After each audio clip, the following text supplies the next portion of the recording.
The following show is a paid program.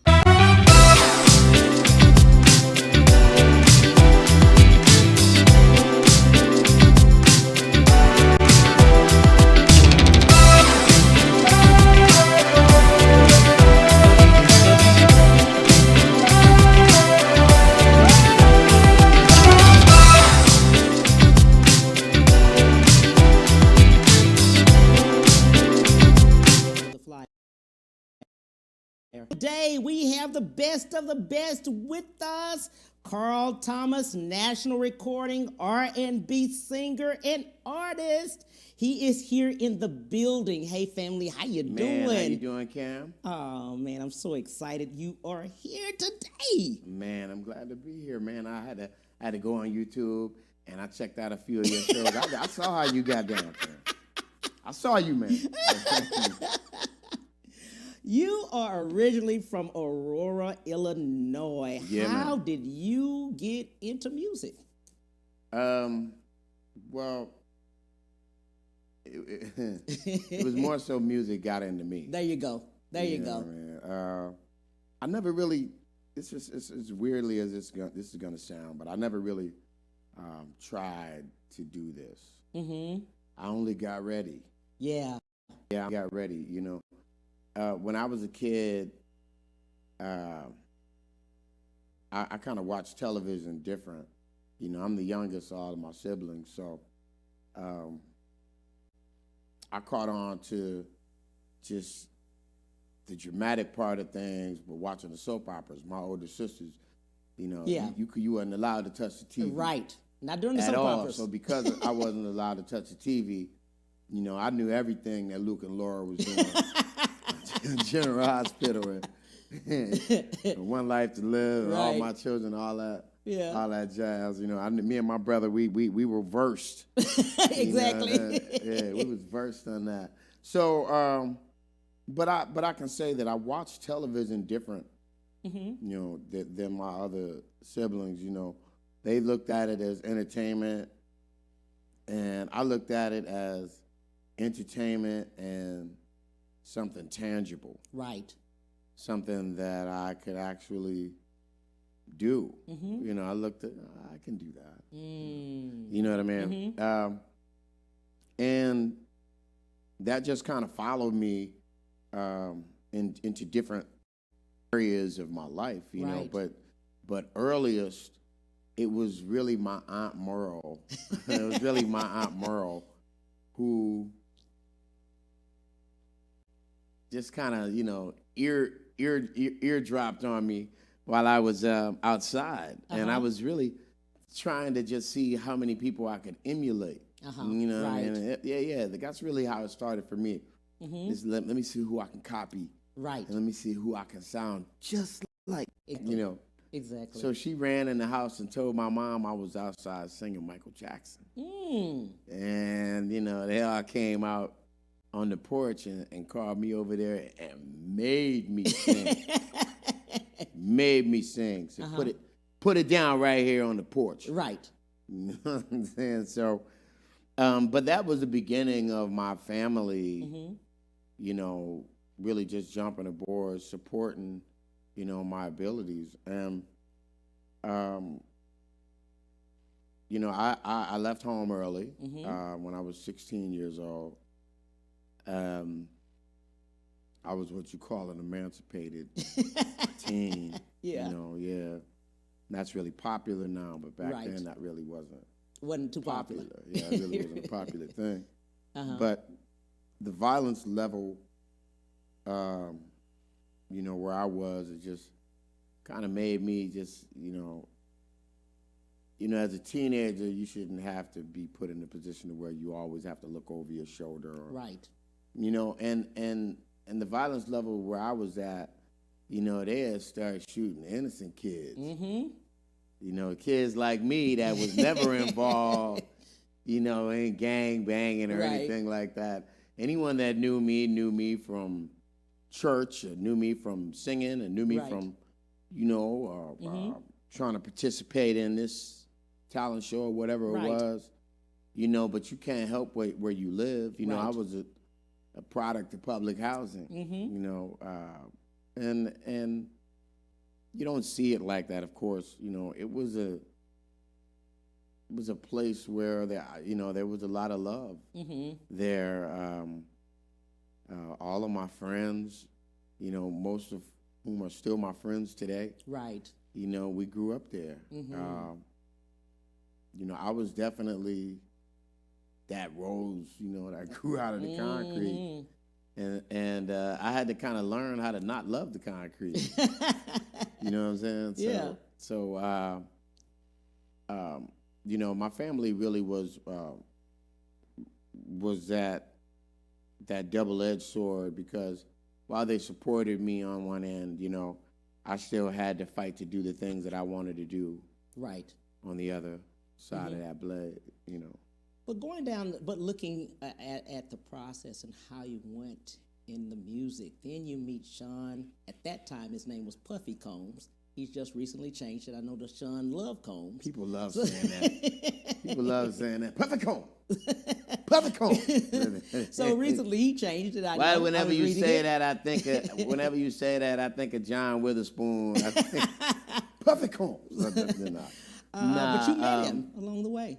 Say it again. I said, but that's why you actually met him. How did you meet him? Well, you know, Puff kind of came in on the you know, the third chapter, I would say. You know, my life in New York. I'm really, you know, grateful, you know, to that Bedford-Stuyvesant community, that Boerum Hill, Brooklyn community, because you know, they really helped me finish growing up. You know, and it was the place where I actually, you know, became a man. You know, and so, but I had already been there, you know, since 1990, with my good brother and friend Trey Taylor. We were downtown Brooklyn, you know, just trying to be songwriters, and well, you know, he was very successful at it. He was very successful at it. But I was, you know, trying to follow in his footsteps as a songwriter and producer and what have you. So, you know, he just kind of let me tag along, and him letting me tag along, I managed to get my name on some pretty big records. Wow. But I never took it to the point to where I thought that, you know, I could actually do this for a living and make a career out of it. Right. But it was absolutely great, you know, for my discography. I learned what it felt like to be dropped from a label, you know. My first record deal was with a group called The Formula, and I was singing with, and we were signed to Epic Records, and you know, that was really about the lesson. You know, that was really more so about the lesson, and I didn't know that at the time. Right. I went from that situation to a situation at Big Beat Atlantic Records, from that situation to a situation at Motown Records, from that situation to, you know, me really not really knowing if in fact I wanted to really continue in the business. But I was just having such a good time doing open mic. You know, the New York City open mic circuit is probably an open mic circuit that can only be rivaled by the open mic circuit in Minneapolis in the 80s. You know what I mean? But in the 80s and 90s, the open mic scene in New York was just, you know, that's where you have the Battle of the Bands that produced Teddy Riley and Keith Sweat and all of these wonderful musicians, all of these wonderful groups. And that tradition, you know, continued throughout the 90s right. and 2000s. And, I was having such a ball, man, doing that because there were no rules. There was no rules, and I really looked at it as competition, and not really competition against the other singers, but it was like each time I got up there, I wanted to see how much of a better version of myself I could be. Right. How much, you know what I'm saying?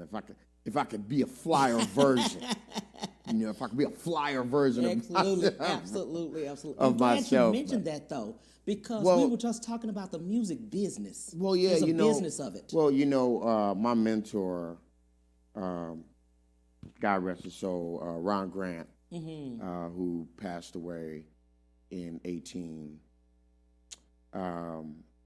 was just really instrumental in not letting me give up. Yeah.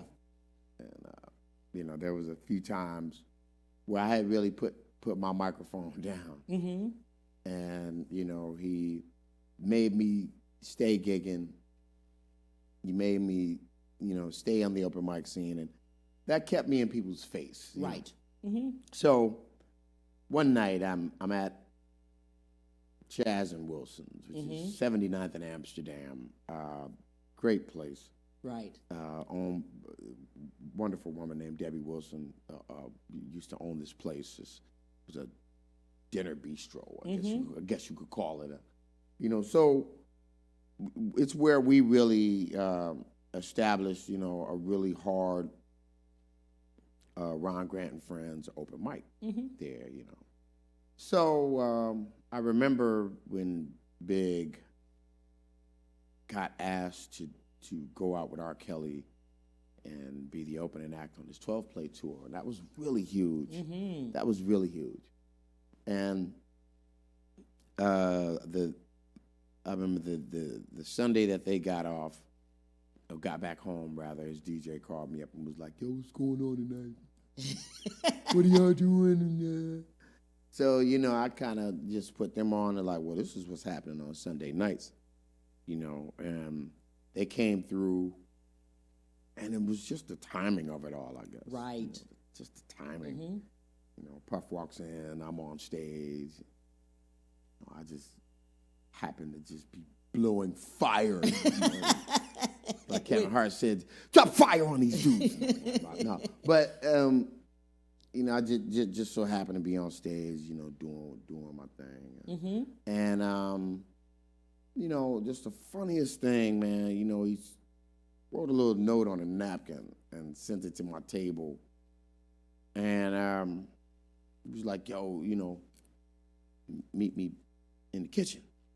And I'm just like, who is this guy? Kitchen?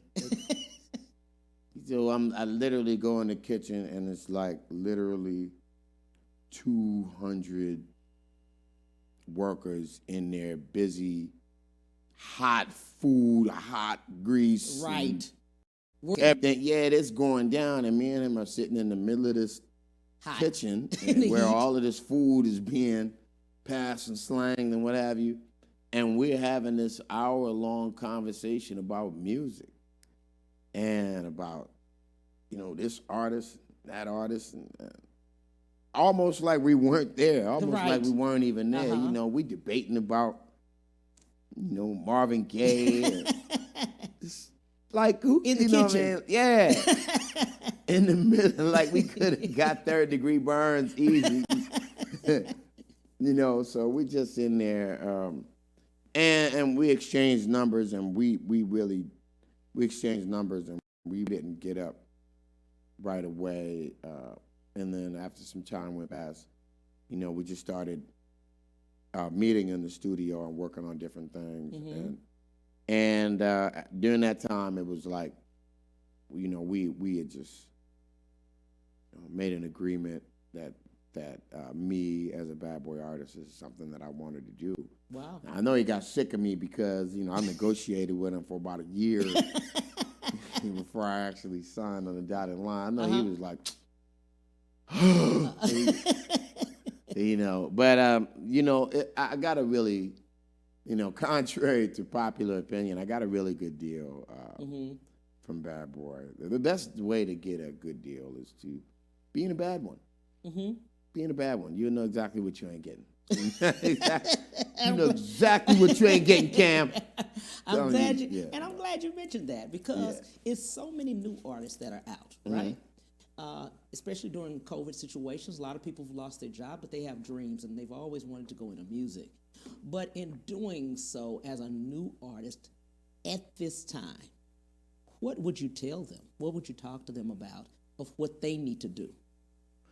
Well, during this time? I would really tell them to find an angle with your music that people need. Right. I would also tell them to find out during this time that we're having this pandemic, find out what people aren't getting, or find out the form in which they are not getting something. Right. And then you can provide that. You know, this has definitely been a time of resourcefulness. You know? Right. Teachable moments. Yeah, definitely. You really get to, and I'm no different. I'm no different when it comes to this. You really get a chance to see what you made out. Absolutely, you are. Yeah. And you see the business side of it. You see the things you have to, your royalties and things. You see the things that you have to sign on. You know. I mean, well, the music business, multimedia in general, I would say, is the most disrespected profession that I would say of any profession on earth. I mean, it's the only profession that, you know, you can just fresh out of a 19-year prison stint, and, I'm going to go get some artists and put my hand in their lives, in the middle of their lives, you know what I mean, or what have you. I'm going to start a record label in the basement. You know, in the bathroom. Yeah, I mean, it's just, you know, it's a profession where people get in it without the proper education, the proper research, the proper due diligence, and representation. Yeah, the proper representation, and it's also a profession where people who haven't done anything love giving advice to people. They love giving advice to the accomplished. Right. You know what I mean? They love giving advice to the doers. You know what I mean? So you have to be mentally ready for that because it's just not music as well. You know, that goes as far as even in journalism. Right. You know, even in journalism. You know, there are a bunch of people who watch you on a daily basis who have convinced themselves that your job is easy. Exactly. But don't want to trade places with you. They don't want to trade places with you. Right. But they're convinced. But give you advice. Right. But they definitely want to give you advice on your show and tell you how you can make your show better. You know that all too good with your show. Well, you know, I mean, the type of Cam Hill show that I would like to see would be like, you know what I mean? You have hit it on the head. Cam, well, somebody asked you, Cam, where the clowns at? Everybody else got clowns on their show. Right. Cam, where the clowns? Oh, you ain't doing it unless you got clowns. Right. On your Absolutely. show. Yeah. Oh my God, you have hit it on the head, I'm telling you. In looking at it, like I said, we talk about the music and the business. So many musicians have lost out on the business. Yeah. They've lost out on the business side. Yeah. If it's not with representation, it's with someone that is handling their funds or handling their money or handling, their actual contracts, and they not even have the knowledge. Well, yeah, it's tricky. It's tricky coming at it, from a musician standpoint. A lot of musicians don't start in business; they start in the creative sphere. They start there, and it's hard for them to think of their instrument as a company. Right. It's very hard. Just like it's hard for a lot of singers to think of themselves as a plant. You're a plant, and This is where you make the music, and this is where you produce it, and this is where you bring it to the world. You know what I'm saying? Mm-hmm. It's a problem. I definitely suffer from that. It's a problem that a lot of singers and musicians have. But it usually takes that one teachable moment, that one big teachable moment, that one big hold up, that one big stick 'em up, man. Like, but you know what I'm saying, right? Like, you know, and for you to really get it or get to the point to where you're respecting your craft enough to care about the X's and O's in the playbook. I wanted to learn how to have the basic understanding of a recording contract. And Miss Louise West and Mr. Al Bell, founder, one of the founders of Stax Records, they taught me. They taught me so that I would have a general understanding, right? So that I would at least know when and where to say no. You know what I mean? One of your most powerful tools that you've been given is to know when, to say no. Know when to say yes. You know what I mean? This spills over into everything. It just happens to be music is what I'm doing. But that spills over into everything, into every aspect. And as far as, I heard you use the word relevance. And I thought that was really, really interesting. I heard you use the word relevance, and how do you stay relevant? And how do you? And somebody else asked me that. Yeah. And I said, how do you stay relevant? And the first thing I told them is, I removed the word relevant from my vernacular. That's a good one. And I also found out, due to some research, that the word relevant doesn't exist in white entertainment. Wow. They don't understand they never hear it. White artists. Never hear it. They don't hear it. They don't. Yeah, it's not something that's a part of. Yeah, it's not a part of the word pool of their executives. You know what I mean? That's something that is reserved for black entertainers. Right. The word relevance. Hold that thought, because I want to hear some more of that. All right. We'll be right back with the Cam Hill Show. We'll be right back to the Cam Hill Show after these messages.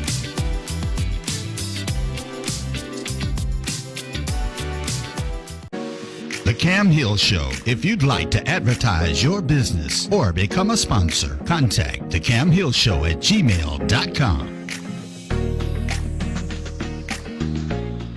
I'm a part of the Prenatal Care Club now, taking all my STD tests. Did you know your doctor's required by law to test you 3 times for syphilis and HIV? Yes, my husband and I are making sure I get all 3 tests. Good. Testing is the key to preventing congenital syphilis. And good prenatal care is your first labor of love. Glad to hear your husband is so involved. Thank you. Yes, taking all my STD tests for syphilis is important to both of us. My prenatal promise is to prevent a stillbirth or miscarriage. To find out more, visit myprenatalpromise.com.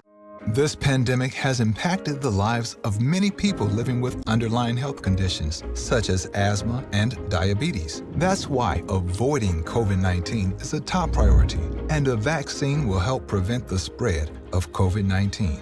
Please keep masking up and practicing social distancing to protect those close to you, and be ready to take your best shot when a vaccine is available. Protect yourself to prevent the spread of COVID-19.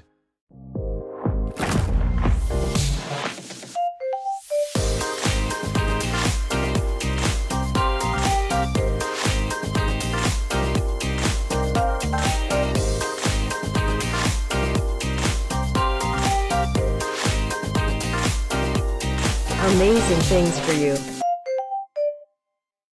Move up at Ron Carter Cadillac. Drive the new 2021 Cadillac XT4 Luxury Collection for only $319 a month. The new 2021 Cadillac XT5 Luxury Collection for only $399 a month. Both for 39-month lease with just $1 down. Or purchase either and enjoy 0.9% APR for 72 months plus bonus cash. Gulf Freeway just 2 minutes south of the Beltway. Shop smarter when you shop Ron Carter. RonCarterCadillac.com. And now back to the Cam Hill Show.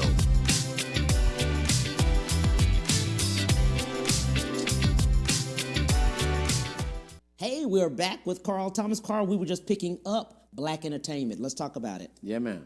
The state of where we are. I mean, it's like, where would you like to begin? Where would you like to begin? Where we are, where we were, where we're going. Take your pick, Cam. Where we are. Oh, man. Where are we? Where we are. I think that we have to pay attention to the individuals out there that are fighting for our space. Mm-hmm. You know, individuals out there who are fighting for our voice. Right. They're, you know, I look at the Revolt television situation, and I started Revolt.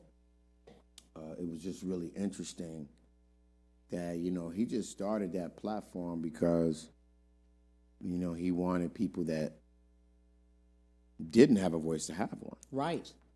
It's really no more simple than that, mm-hmm. you know.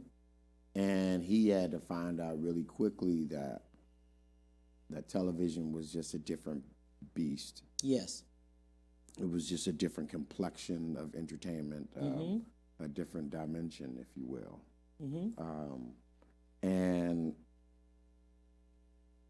the same discrimination and battles and wars and things like that he had to overcome in the music business, and they made him start, you know, go all the way back to a starting point in television. And, you know, he had to fight and is currently fighting, you know, through all of that discrimination and just, you know, the booby traps that they set. Right. You know what I mean? Absolutely. And that's why we still, and we were just talking about during the break about the awards and other things, how we always are still talking about first in 2021. You know, the first African American to win this, the first to, you know, actress or actor or whatever in that category to win it. Right. And why it's so relevant. We also suffer from amnesia Mm-hmm. in a lot of different cases. Our history didn't begin when they gave it to us. Right. Mm-hmm. You know, they pulled the 3-card money, you know, by telling us that most of us came from Africa, and the truth is that most of us were already here on this land. Mm-hmm. And they knew about us over here, and we knew about them over there. Right. But, you know, white supremacy in its micromanagement took everything that we were, erased it, repackaged it, right, and resold it to us. Mm-hmm. Mm-hmm. And we are somewhat in the middle of the leveraging of information. Mm-hmm. And in that leveraging of information, we're trying hard to find out who we were. Yeah. You know, who we were.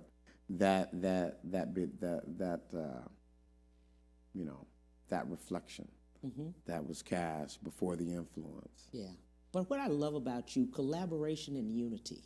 I love that you love to bring us together. You love to pull us together. Yeah. So we can know as we're going up, we can go up together. Absolutely. It's enough for everyone. Right. And I think we don't see that. Yeah, there's a lane and there is room. Mm-hmm. You know, there's a lane. It's just a matter of finding out what that service is. A lot of people complain. You know, it's funny about the same people that complain about money are usually the same people who are not service-minded. You know, okay? So you're broke. Right. What service are you providing? Right. What service are you providing that people need? Isn't that simple? Yeah. You know?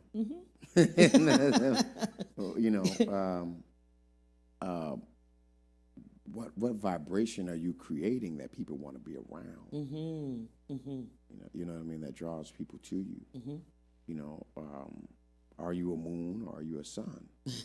You know? Right. And you know, it takes a while to, you know, it's not something that you have to necessarily know right away. But and we don't have to be jealous or anything of each other because it is so much out here for everyone. Yeah, man. You know, that's, you know, of course, you know, path. One of the most well-known paths, you know, to the dark side of things. But we definitely have to embrace, you know, it all. It's okay. Right. You know, I'm a big, anybody who knows me knows that I'm a big boxing fan. And I was just reading one of my favorite boxing prospects right now, which is a young man by the name of Ryan Garcia. Just recently announced taking a break from boxing, you know, due to mental health issues. And I just really thought that was extremely big of him. Right. To just admit something that so many of us are afraid to admit. Right. We're afraid that we push it on the road. Freak people out Absolutely. by our trauma or the traumatic side of us. But if you've been affected in any way, you know what I mean, by white supremacy as a black person, then there is a you know, traumatic side that you need to deal with. Absolutely. You know, Absolutely. there is. Absolutely. Yeah, you know, I mean, just you know, it's okay, you know, to see a professional and go to church. Absolutely. And go to church. And go to church. At the same time. Absolutely. You have some great songs that are out. And let's talk about how they came about. Summer Rain is my favorite. Summer Rain almost didn't make the album. Wow. Summer Rain almost didn't make the album. And you can thank my mother. You can thank Dorothy Thomas. Summer Rain being on the album. Dorothy, I love that song. Nah, but I honestly, when I recorded when I recorded Emotional, I literally recorded about maybe 40 or 50 songs for the project, and I couldn't put 40 or 50 songs on the album. Right. So I was literally sitting in my mother's kitchen playing all of these songs and playing these records, and I'm playing the ones I think of, this is going to be it. Wow, this song. Right. And I played Summer Rain, and she said, "Oh, I like that." And my mom's a church lady. I'm with her. I love for that. me to win her over with a record, you know what I mean? My mom is, you know, she's a church lady, but she ain't deaf. Right. She knows good music. She would tell mama she got it. But I just kept going on, you know, playing this music, and you know, she's listening, and then, you know, every 5 minutes she'll go, "Yeah, well, go back to that other one." Right. Go back to this one, right? Other one.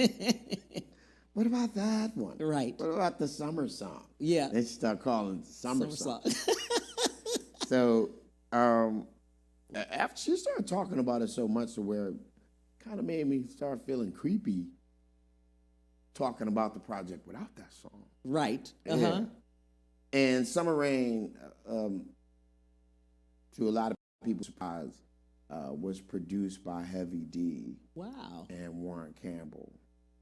And it was written by DJ Rogers Jr. His father was a 70s icon.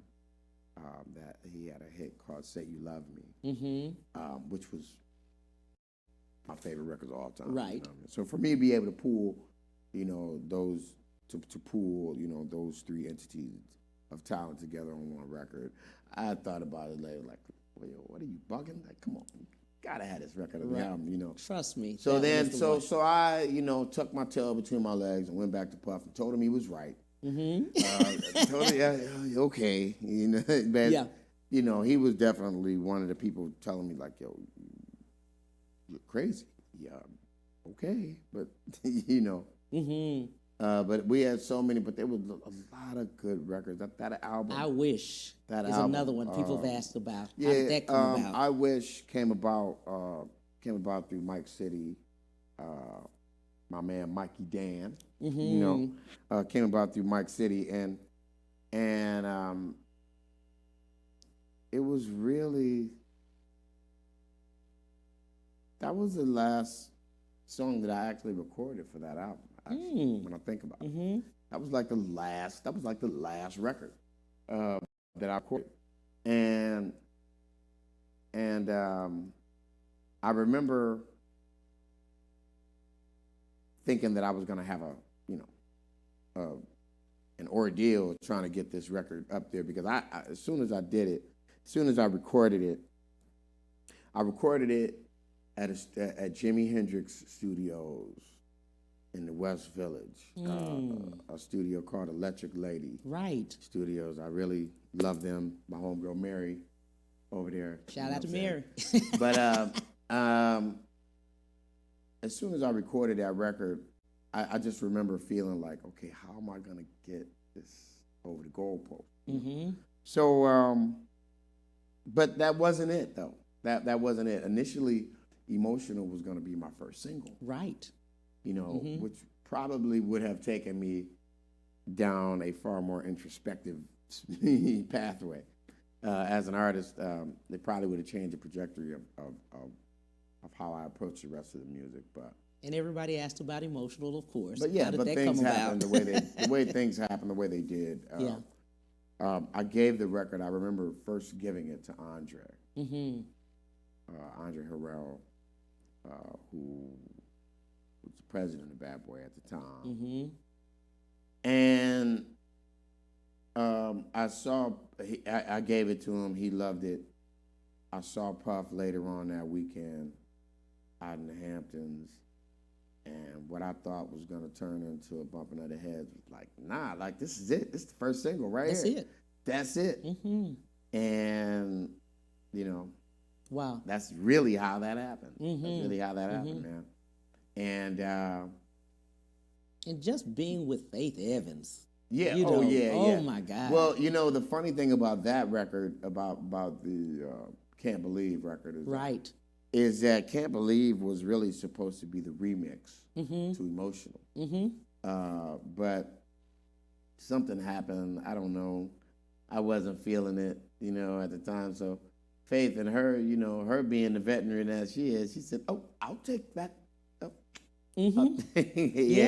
Yeah.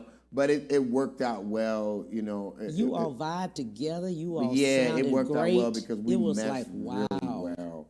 Yeah, we meshed really well, and even now, when we get the chance to do the record live, we all know like, yo, this almost didn't happen, right? Like, people still love that. Yeah, definitely. It's a great. They love the synergy of you guys. It's a great performance point, though. It is. Yeah, it is. I'm just saying the music.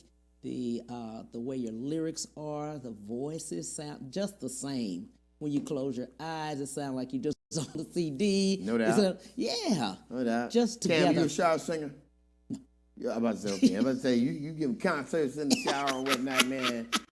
Look, that's the only way. A lot of people, man, in the shower, they ain't trying to get hard. Look, that's the only way, because they say when you come out, Cam, don't say nothing. Because you can't sing. They tell me up front, man, you can't sing. I know you sang in church, man. Come on, man. I tried to. And they kicked you out of there. They kicked me out of there. They kicked you out of there. They just said, see how they do? See how they took?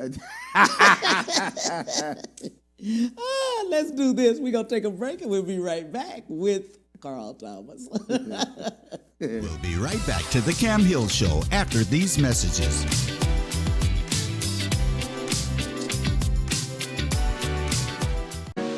The Cam Hill Show. If you'd like to advertise your business or become a sponsor, contact the Cam Hill Show at gmail.com. I'm a part of the Prenatal Care Club now, taking all my STD tests. Did you know your doctor's required by law to test you 3 times for syphilis and HIV? Yes, my husband and I are making sure I get all 3 tests. Good. Testing is the key to preventing congenital syphilis. And good prenatal care is your first labor of love. Glad to hear your husband is so involved. Thank you. Yes, taking all my STD tests for syphilis is important to both of us. My prenatal promise is to prevent a stillbirth or miscarriage. To find out more, visit myprenatalpromise.com. This pandemic has impacted the lives of many people living with underlying health conditions, such as asthma and diabetes. That's why avoiding COVID-19 is a top priority, and a vaccine will help prevent the spread of COVID-19. Please keep masking up and practicing social distancing to protect those close to you, and be ready to take your best shot when a vaccine is available. Protect yourself to prevent the spread of COVID-19.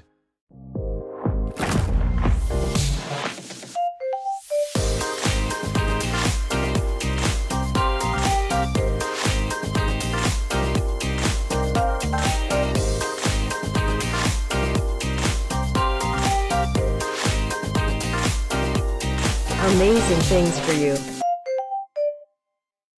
Move up at Ron Carter Cadillac. Drive the new 2021 Cadillac XT4 Luxury Collection for only $319 a month. The new 2021 Cadillac XT5 Luxury Collection for only $399 a month. Both for 39 monthlies with just $1 down. Or purchase either and enjoy 0.9% APR for 72 months plus bonus cash. Gulf Freeway just 2 minutes south of the Beltway. Shop smarter when you shop Ron Carter. RonCarterCadillac.com. And now back to the Cam Hill Show.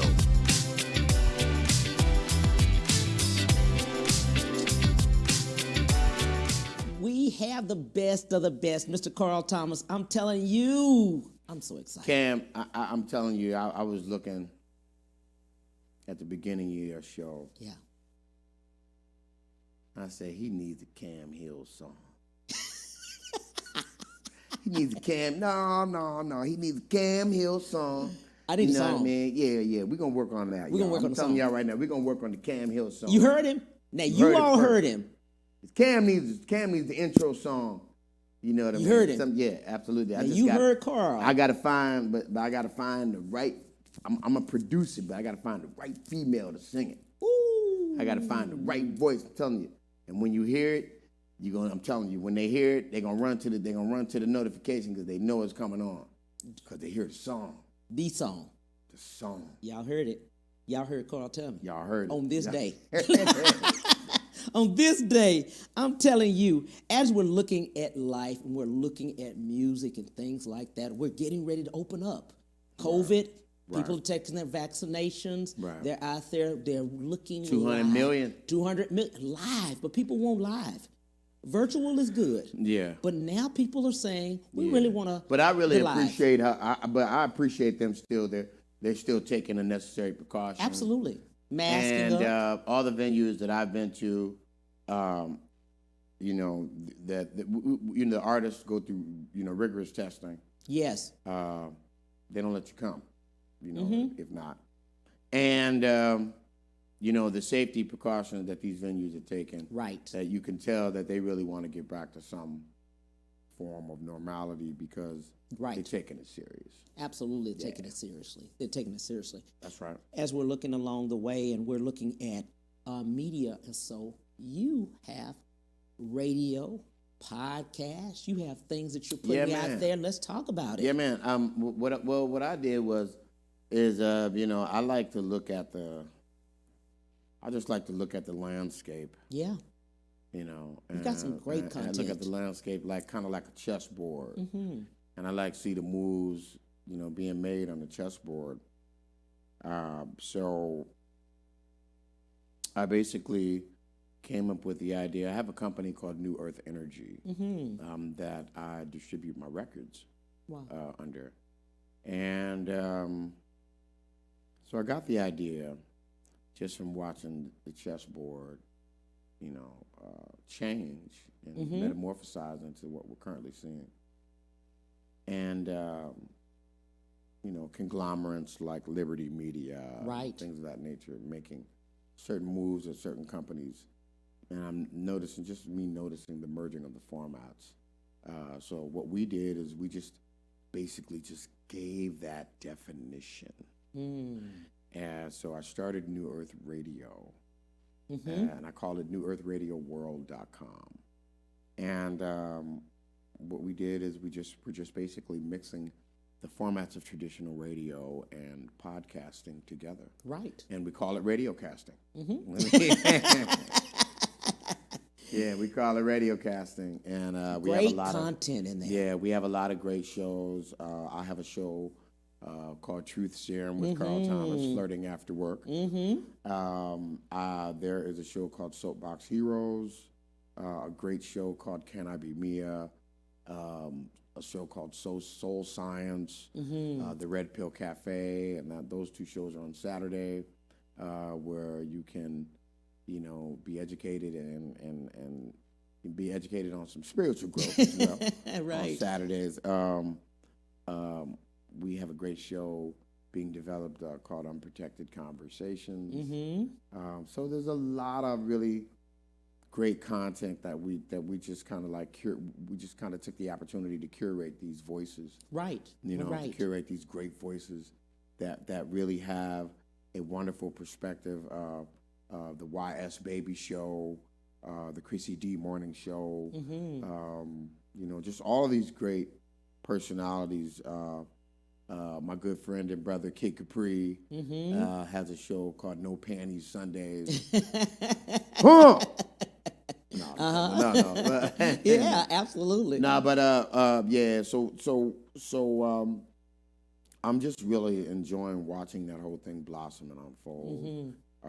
We started out in my house, basically, and now, we've grown to have our own space where we can, to where we can build our own expression, man. This is really great. So anybody that, the app is almost finished for iOS and for Android. So, but anybody that wants to join us, prior to that, you can log on to newearthradioworld.com, and then you can absolutely just press the player and check us out, man. What I love about you, what I love about you went into a realm at the time during COVID, but you also, people were at home. This is the time where people wanted to hear content. Absolutely. This was the time where people needed an outlet because they really were not going out. Right. And I love that in a sense of you all had content for everyone. Yeah, and we just wanted to make sure that we took advantage of the opportunity. Right. This is there are a lot of different times in history that represented different points of transfers of wealth, and I definitely think that we are watching one, kind of sort of finish up, shall we say, those people who've been, smart enough to catch it, But there's definitely being COVID has also represented a social reorganization. Right. And I just wanted to be on the right side of history with that. So there's no better time than right now. Absolutely. Yeah. What I love about the fact is that you did not sit back like many. He said, like me. No, I'm just saying like many people did, because of the fact once you close the world down, because that was the end of February going into March, we didn't know. Yeah. They said we had to stay at home. Right. No, you're right. We had to stay at home. Yeah. But by staying at home, we needed something as an outlet. Read, listen, do something else. Oh, man. You had an opening. Man, I did. I was at home doing tens of thousands of dollars in drop shipping. And right. All types of things I could, I was literally at home making money, finding different things. It wasn't to do a time to with my stop. Time. Yeah. It was time to go forward. Yeah, absolutely. Because many people, of course, after they say, okay, you got to stay at home, you can't come to the job anymore, That's opportunity. Right. That was an opportunity to go faster because many people didn't want to go to work anyway. They were like, yeah, I'm at home, cool. This was an opportunity to actually do. Work on your own things. You're right. Yeah. You're right. Work on your own dreams. That's Work right. on everything you That's can right. do, even now. Yeah, you know, the three, you know, I'm definitely a student of Bob Proctor. Mm-hmm. You know, definitely. Mm-hmm. And I remember him saying that, you know, there are three ways to make money. Yeah. And the first, the number three is the chicken scratch that you get, and whereas people exchange time for money. That's it. And then number two is people spending money to make money, investing. Mm-hmm.